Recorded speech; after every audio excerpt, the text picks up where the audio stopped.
तर good evening guys, good evening बोलतो guys तुम्हाला. आणि ही शॉर्ट व्हिडिओ आहे गाईज तुमच्यासाठी, कारण की बरेच 15 ते 16 दिवस झालं गाईज आपण भेटलो नाही. आणि मी तुम्हाला म्हणजे हे नाही केला.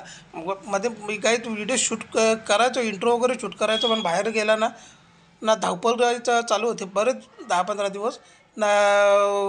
त्याच्यामुळं जमलंच नाही गाईज. 30-25 सुद्धा व्हिडिओ काढायला मला जमली नाही ना. तब्येत गाईज विराजची पण खराब, माझी पण, स्मिताची पण, आणि दिदी पण गाईज आपली छोटी रियंका. रियंका नाव ठेवलं गाईज. तर तिला पण सर्दी वगैरे, त्याच्यामुळं मग गाईज शूटिंग करायला जमली नाही मला. आणि शूट करायला उद्यापासून गाईज मी कंटिन्यू करणार आहे. आणि उद्या म्हणजे बुधवार आहे, उद्या शुक्रवारपासून तुम्हाला आपले व्लॉग चालू होतील. कारण की ही व्हिडिओ तुम्ही आत्ता पोस्ट करता तर तुम्ही आज बघशाल, पण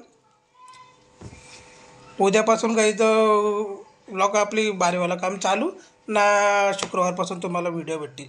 तर गाईज टेक केअर, लक्ष द्या तुमच्या पण तब्येतीकडं आणि तुमच्या फॅमिलीच्या पण तब्येतीकडे लक्ष द्या गाईज. कारण क्लायमेट लय बेकार चालू आहे ना, त्याच्यामुळं बेकार काम आहे. भेटू गाईज शुक्रवारपासून, म्हणजे उद्या शूट करेन, शुक्रवारी अपलोड करेन गाईज.